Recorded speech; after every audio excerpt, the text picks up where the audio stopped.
When Rachel saw that she bore Jacob no children, she envied her sister, and she said to Jacob, "Give me children, or I shall die."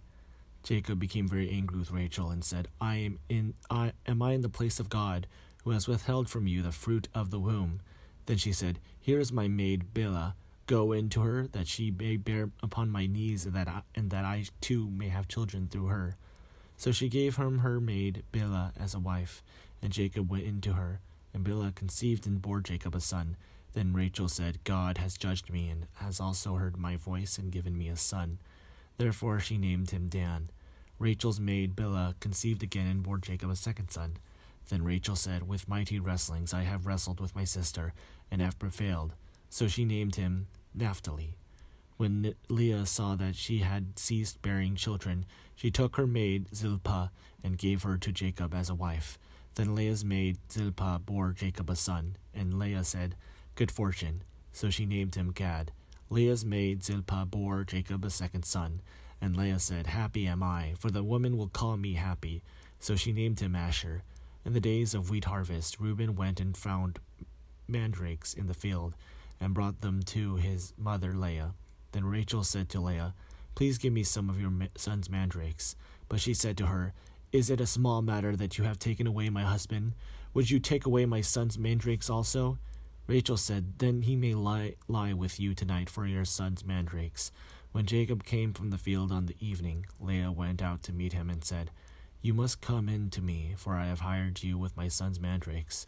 So he lay with her that night, and God heeded Leah, and she conceived and bore Jacob a fifth son. Leah said, "God has given me my hire, because I gave my maid to my husband." So she named him Issachar. And Leah conceived again, and she bore Jacob a sixth son. Then Leah said, "God has endowed me with a good gift. Now my husband will honor me, because I have borne him 6 sons." So she named him Zebulun. Afterwards she bore a daughter, and named her Dinah. Then God remembered Rachel, and God heeded her, and opened her womb. She conceived and bore a son, and said, "God has taken away my reproach." And she named him Joseph, saying, "May the Lord add to me another son." When Rachel had borne Joseph, Jacob had said to Laban, "Send me away, that I may go to my own home and country. Give me my wives and my children for whom I have served you, and let me go, for you know very well the service I have given you."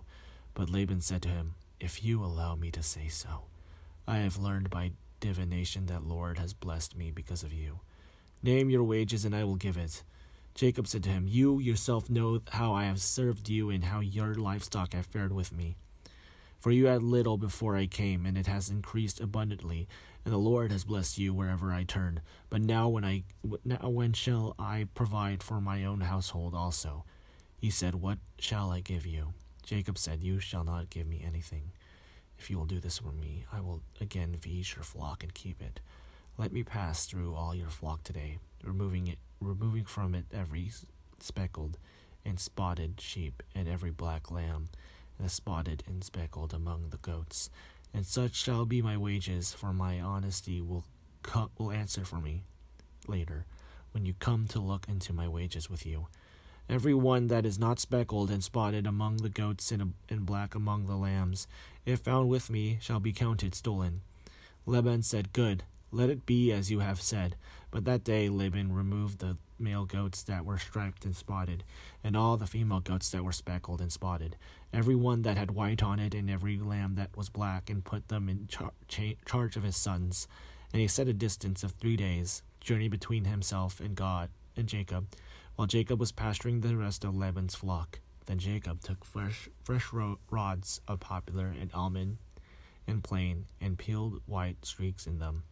Exposing the white of the rods, he set the rods that he had peeled in front of the flocks in the troughs, that is, the watering places where the flocks came to drink.